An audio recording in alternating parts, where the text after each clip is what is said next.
Hello, everyone. Thank you for joining us today to our webinar for Apex Infinity Fund. Glad to have you guys here with us today. We'll give it a couple of minutes while people finish up their registration and logging in and whatnot. And then, being cautious and thoughtful of your time, we'll give it a start in a couple of minutes. So just hang in tight there for a minute.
Perfect. So I still see some people joining, but we'll give it a start here. Thanks everyone for joining us today once again. So we're going to be discussing invest real estate investment in Georgia, as we sent in the information prior to the webinar.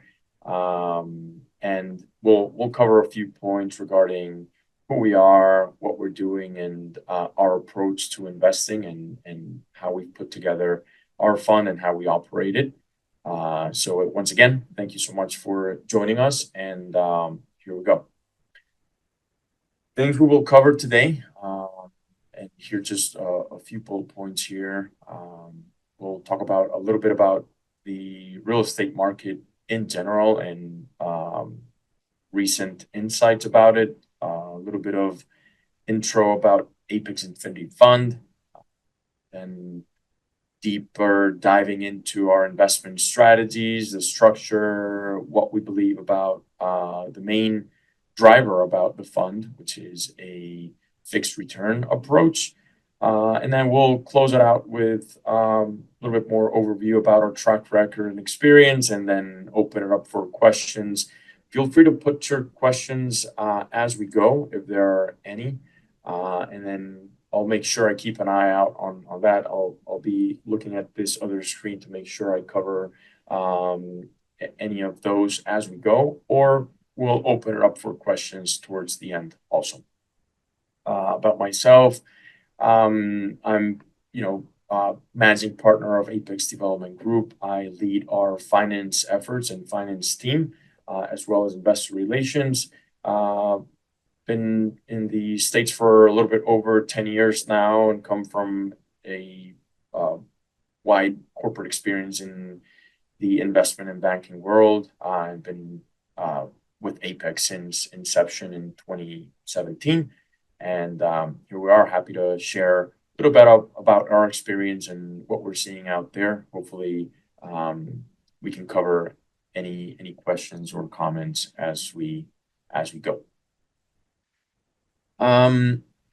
Let's talk about the real estate market really quick, and some of the key drivers that we've seen recently, where the way we say it or we see it is the market found balance. We come from maybe a couple of years of turbulence, and we've been capturing a lot of our different experiences with the different structures that we've put together, both in single family and multifamily side of things, and finding and refining and fine tuning our investment approach.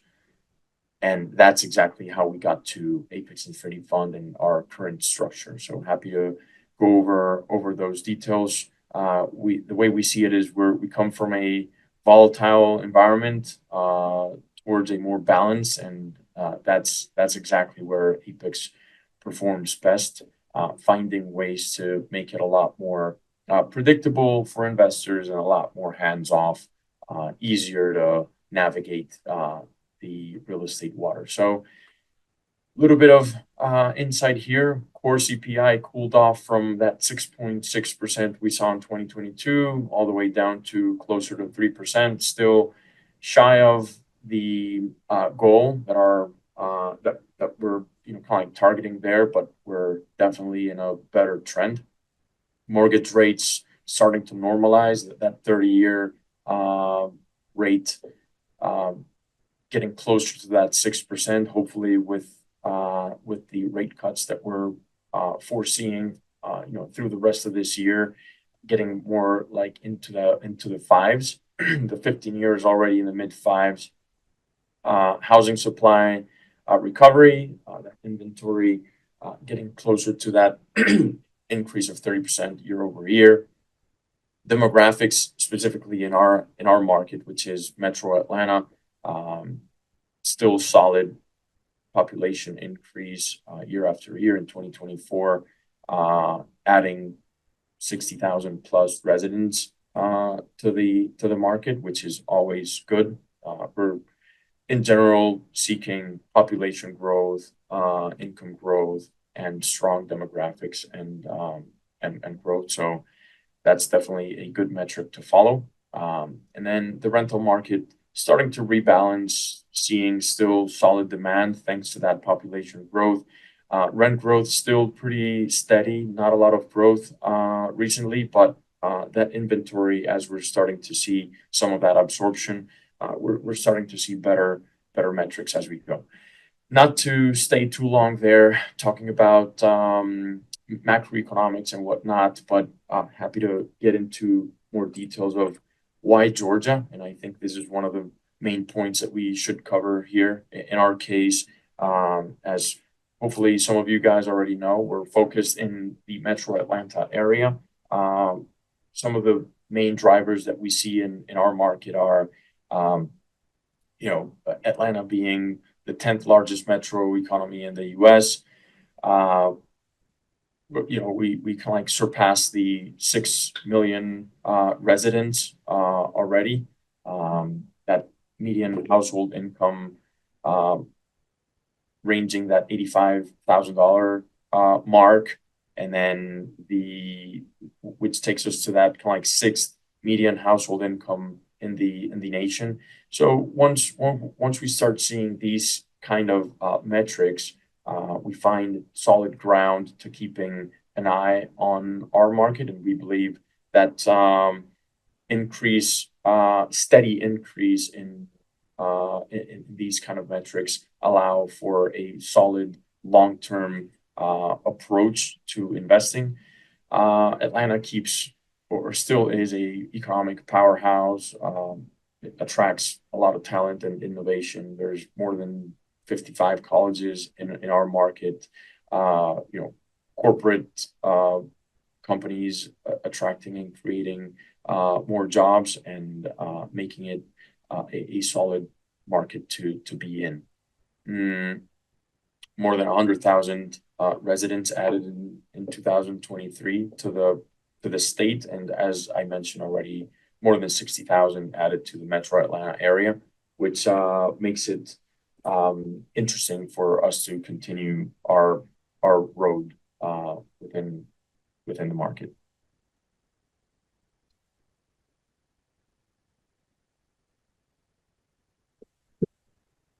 Following on here, and to starting to get a little bit more specific within the fund, and I think one of the main drivers that we've been very cautious and very clinical while we have structured Apex Infinity Fund is determining our business plan.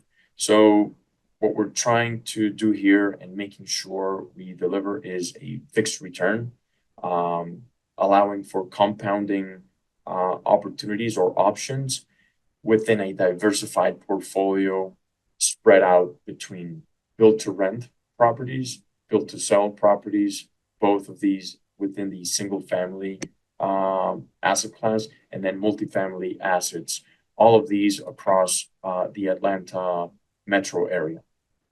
What this allows is for Apex leveraging our in-house teams, which start from that acquisition, finding the opportunities, all the way through asset management and going through renovation approach, lease up approach, property management approach.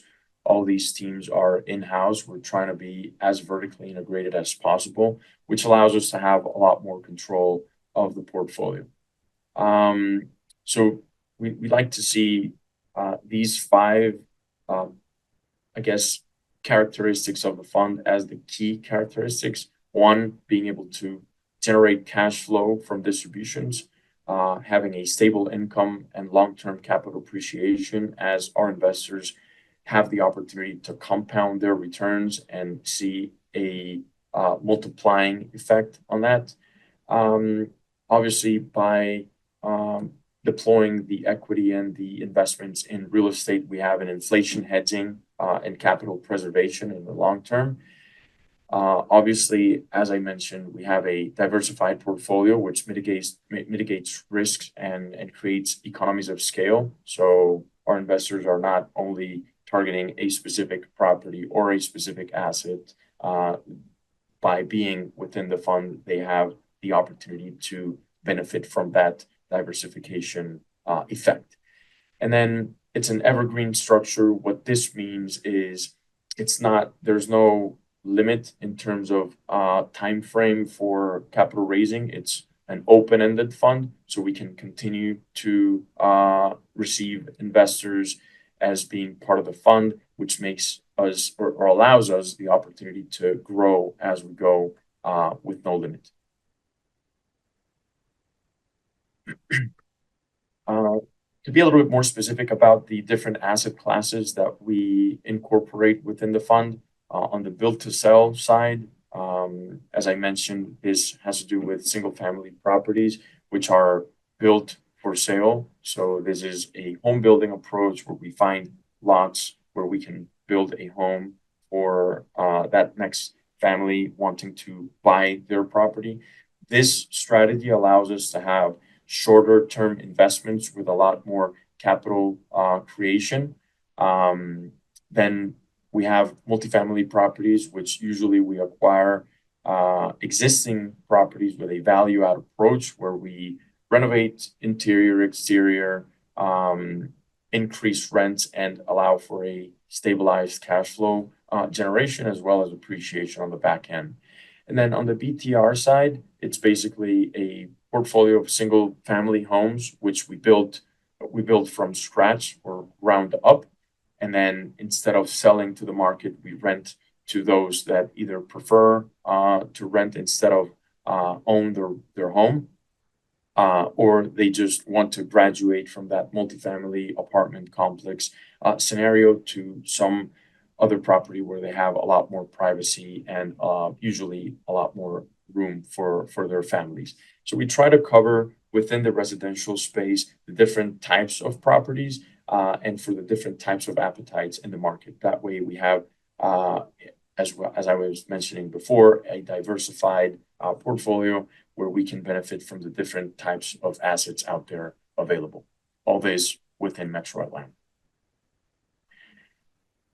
As far as our strategic approach and the way we balance our portfolio, there's a few things to point out here. One has to do with the cash flow generated from distributions, stable income as long-term capital appreciation and preservation, and as we mentioned, the diversified portfolio. Now, the way we break it down has to do a little bit with a risk return kind of approach where we allocate 45% of the funds within the funds raised within the fund to that build to rent single family approach.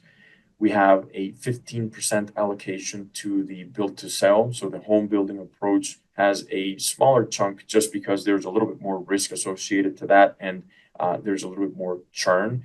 but we benefit from having that capital gain, or I guess that profits from the sale of the properties. And then 30% of the fund is allocated to multifamily properties.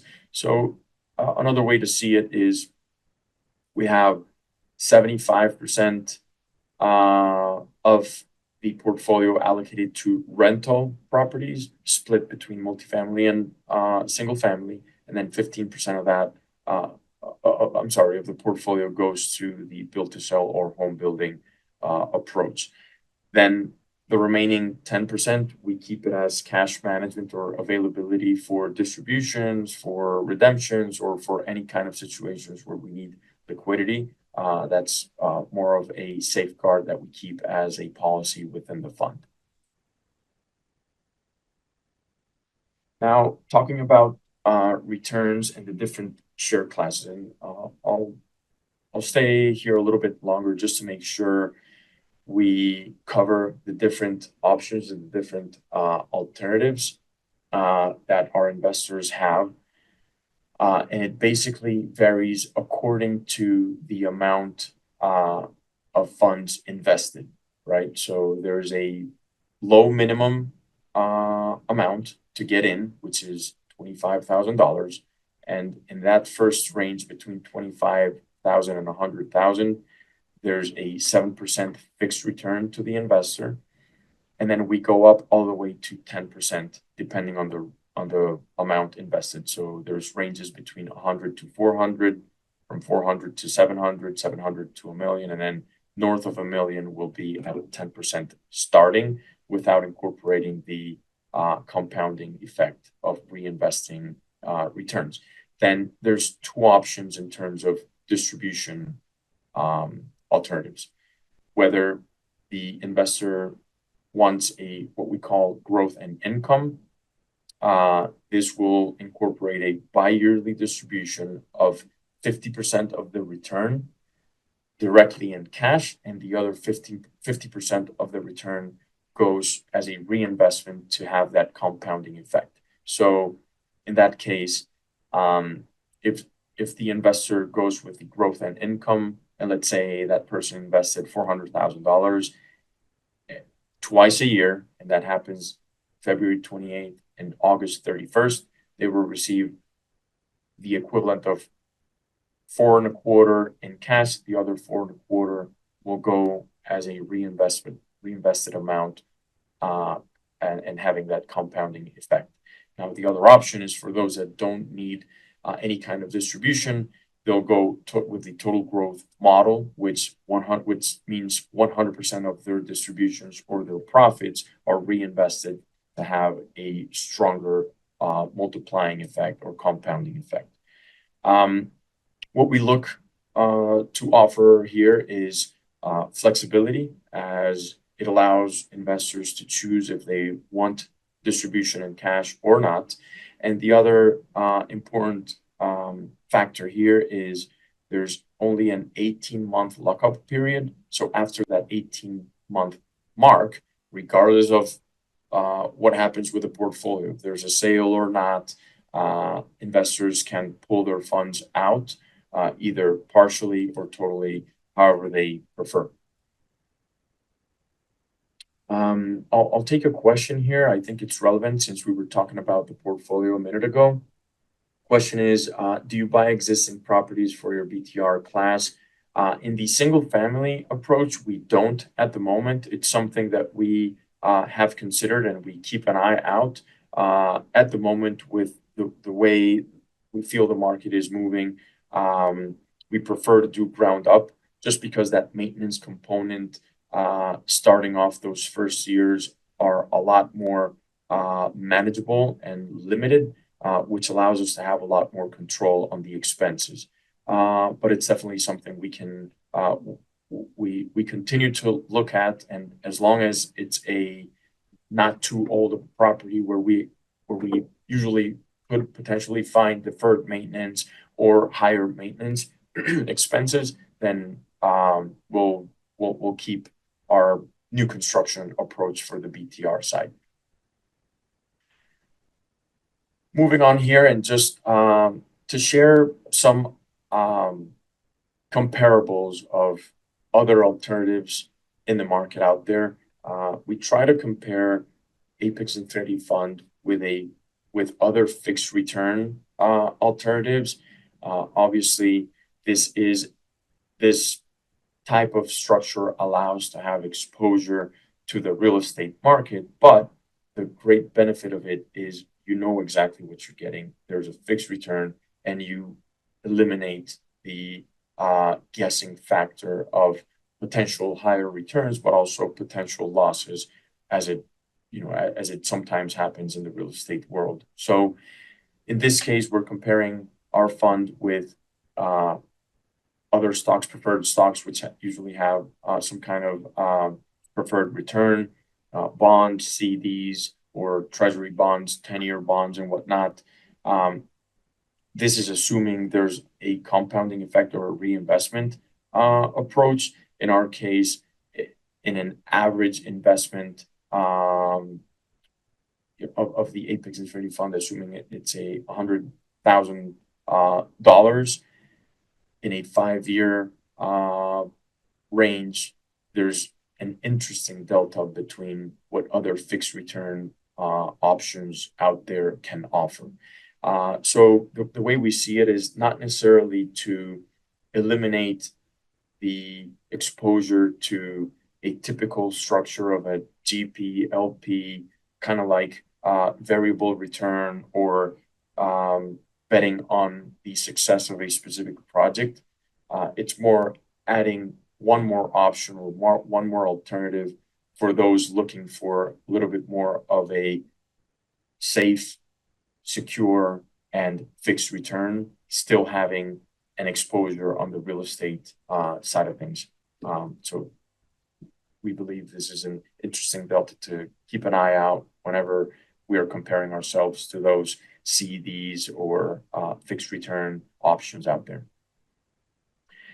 And then talking about our investment drivers, and this is a conversation we continue to have with our investors and potential investors all the time. There's two things that we like to highlight here. One is our compounding booster, as already mentioned.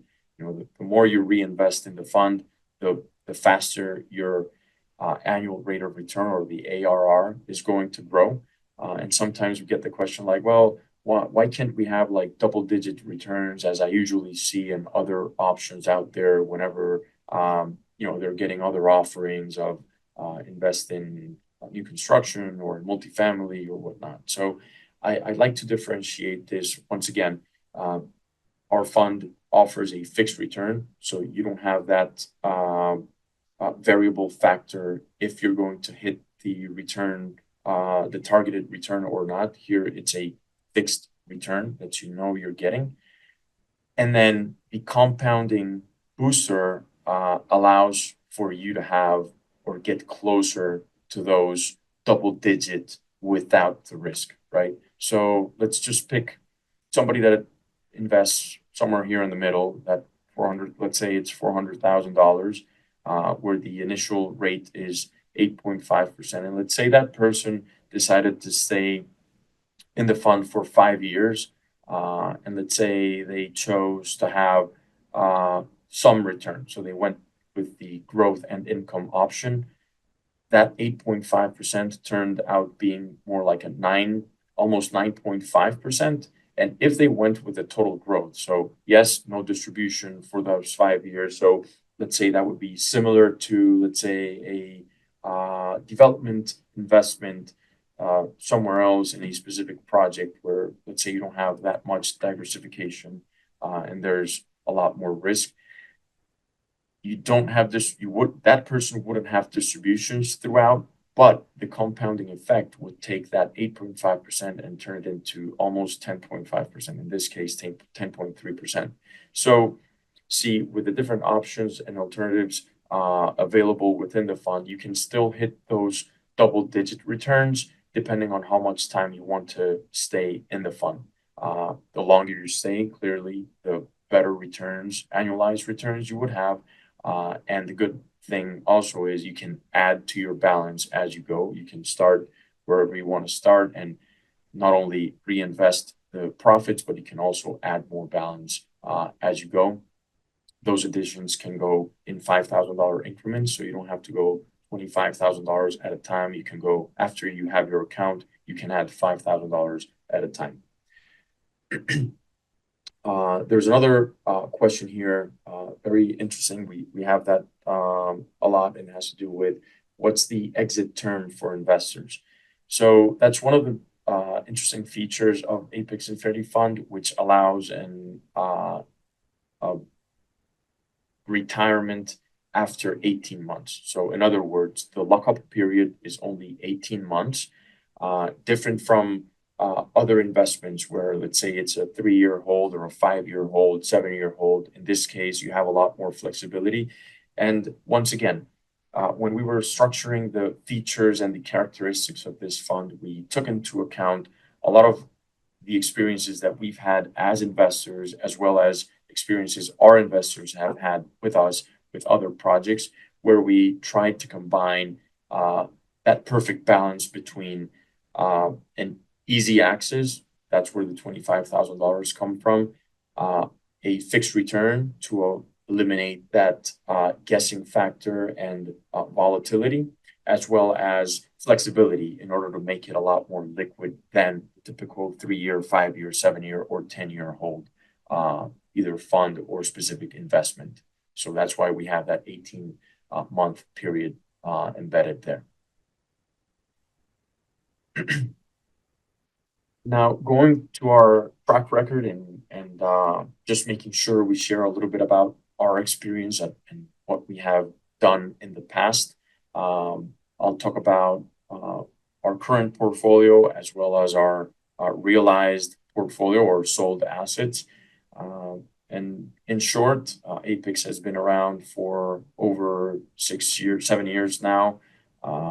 We've stayed within the residential space since inception. It's the space we like, the space we've learned, and we do believe being specialized in a certain asset class adds more value.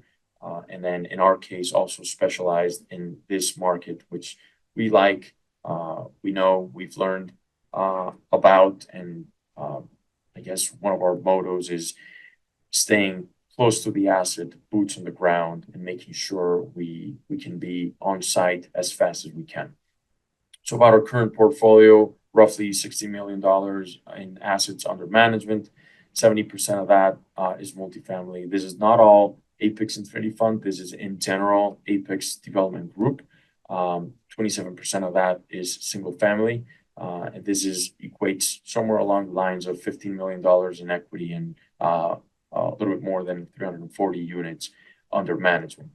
As far as our sold assets, a lot more in the single family space. That's where we started and how we ramped up our operation.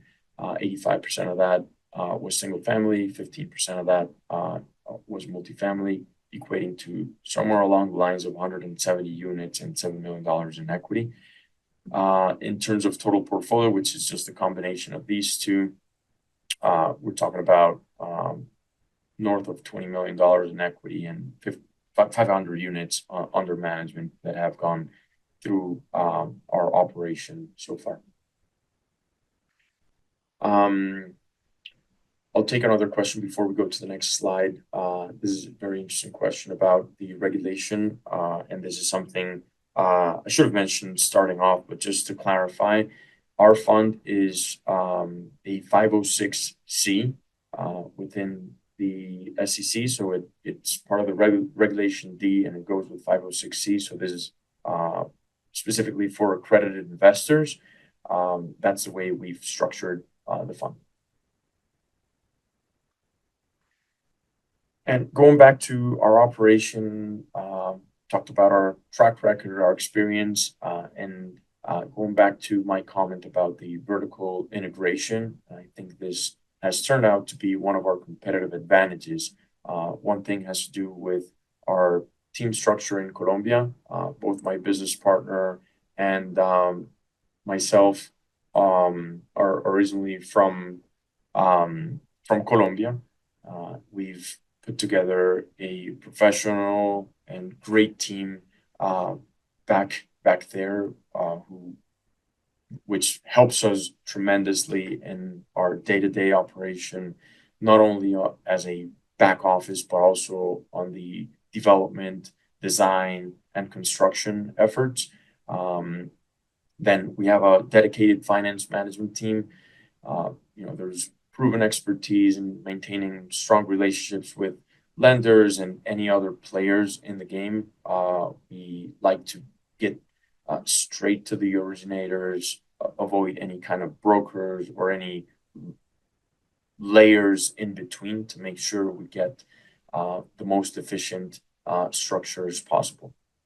In terms of the investment team, as far as acquisitions and asset management, similarly, we, as we've stayed close to Metro Atlanta, there's a lot of market knowledge and presence, making sure we keep building upon those off-market sourcing capabilities with dedicated underwriting and asset management functions in order to maximize that portfolio performance. That's one of the key drivers of keeping the portfolio where it needs to be, stabilizing those assets and making sure we have that cash flow happening and keeping up with the operation.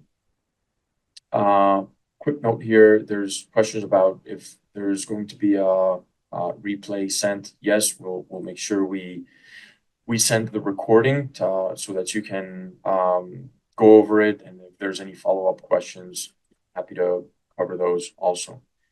And then as far as the project management team, I think this is one of our most important capabilities, especially as we've started to get deeper and deeper into the new construction approach, both within the single family space for the home building as well as the BTR approach. We have an integrated construction and supply chain operation that works hand in hand between the Colombian team and the team on the ground here in Atlanta, making sure we can keep up with schedules, budgets, and keep up with each one of the projects as we go.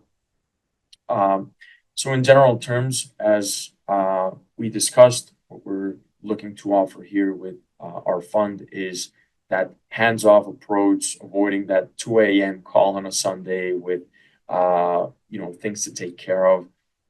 We handle everything from acquisition to management to disposition, making sure we can keep up with those specific distributions twice a year, a very clean and clear upkeep of your accounts with our portal. Our investors can log into their portal, see where we're at. We have quarterly reporting that we keep up with also, and always open to answer any questions and any comments that arise as we go, and offering with Apex Infinity Fund that best structure to keep that balance between being exposed to the real estate world, but still having a fixed return available to you guys. We'll open it up to any questions or comments here. I know we've covered some already, but making sure we don't leave anything out there without being answered.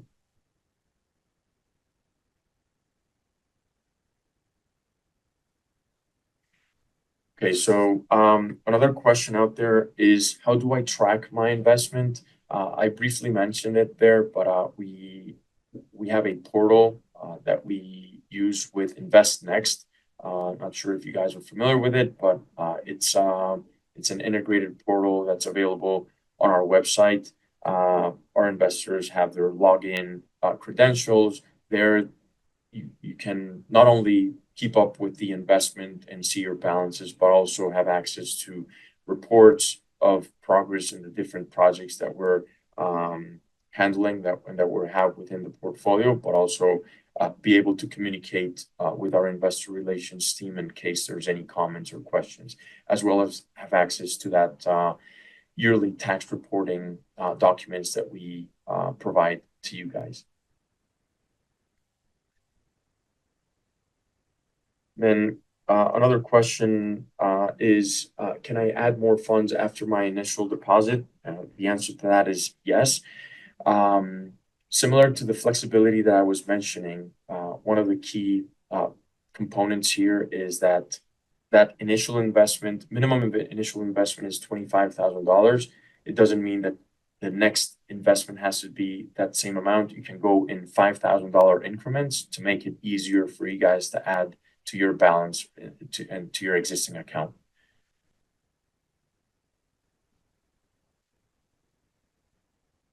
Um, Another question has to do with if I get the option with distributions, when will I get paid?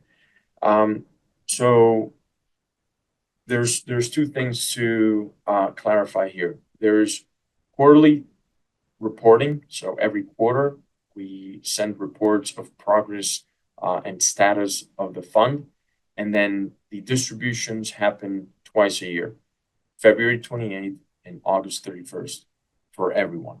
The way we do it, the reason why we do it that way is just to keep it simple. People know when they're getting their checks or their deposits, and it's just pretty much on automatic. As far as taxes, that's another question. So how do you manage investors' taxes? There's That's an important component, and I think that's a benefit of the fund since investors are not occupying a equity position. Instead, this is a debt fund. There's a promissory note as the support to your investment, and then yearly we provide a 1099 INT, which is a lot cleaner, a lot simpler, instead of receiving a K1 as some other structures have. So every year you will receive the supporting documents for you to provide to your CPA and make sure you comply with the IRS for sure.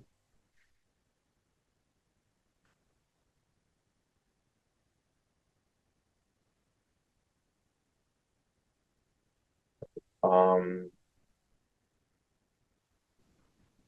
I'll give it, I don't see any other questions out here. I think we've covered all the ones that have been posted in the Q&A box. If you haven't and you still have questions, feel free to add them to the Q&A box. If you haven't found it, it's down at bottom where the little icons are. There's one called Q&A. Give it a couple more minutes in case there's some more questions to be shared, and I'll make sure we cover them.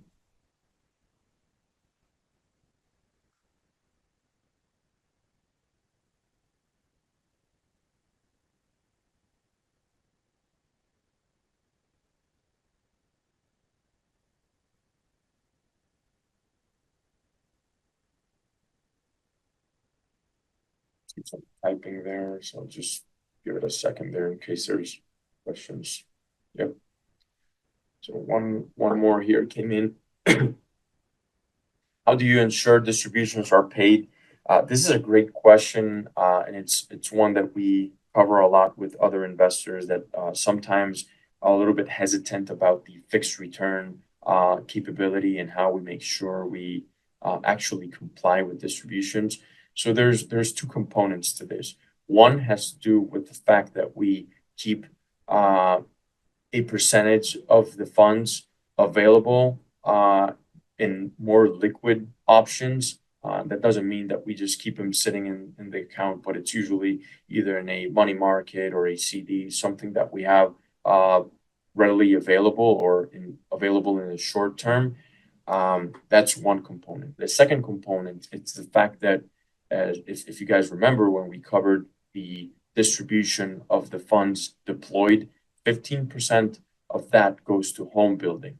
Usually, home building has a shorter time frame than a rental product, whether it is single family or multifamily. So what that allows us to have is a lot more transactionality. So a home that we build usually takes us anywhere between, and this is from starting the permitting process and design process all the way to selling, it'll be anywhere between 12 to 14 months. But as we have multiple homes going on, then we have transactionality going with a profit, obviously. So that allows us to have cash readily available for the distributions and making sure we comply with the returns that we discussed earlier. Another question has to do with what leverage ratios do you have for the fund? This is also a great question, and one of the reasons why we are able to comply with the returns discussed is the fact that we keep our senior loans very low in terms of loan to value or loan to cost, no more than 65%. In a lot of cases, it's only 60%. The rest will come from funds of the fund itself, making that capital stack less leveraged and allowing for us to have more cash flow available for the distributions that we've been talking about. And then last question is, what happens if the project underperforms? And I assume the question comes more around the fact that if it underperforms and it doesn't offer the returns, or it doesn't give us the returns or lower returns than the ones we've been discussing, depending on that 7% all the way to 10%. That's one of the reasons why we keep a portfolio. So yes, we could have one or two homes that didn't perform as we thought, or maybe a BTR that's not performing. But on the rental side, we have a longer term horizon. We always make sure we have fixed debt on them, low leverage, and make sure we're buying and building projects in strong markets to make sure we have that demand available and keep them occupied. That's on the rental side. On the for sale side, similar. We're very focused on strong demand submarkets to make sure we do have transactionality. That doesn't mean that all the projects are perfect and all the projects go as expected, but the diversification of the portfolio allows us to keep up with returns, even if we have one or two projects that didn't go as expected. And that's one of the reasons why it's good to be or to consider a fund approach, specifically because in case there's one or two projects that didn't go as well, we do have the other ones that support the balance and the end result. In other cases, if for whatever reason you would have gone to a specific project and then that specifically wasn't the one that performed well, then you do have to take that hit. So that's the whole, in our opinion, the advantage of being in a fund scenario where the diversification and the diversification approach allows for being a lot more secure. All right, guys, I don't see any more questions around here. Obviously, and the reason why I kept this up, this is my phone number. If anyone wants to directly contact me, either via phone, via email, reach out via our website, LinkedIn, whatever avenues you prefer. We're here to answer specific questions. If there's stuff that we didn't cover today or you didn't have time to ask your specific question, happy to answer, happy to cover anything you have. And more important than anything, happy to continue the conversation. And hopefully you guys get excited enough to hop on and be part of Apex Infinity Fund. Thank you so much for joining us today, and see you guys soon.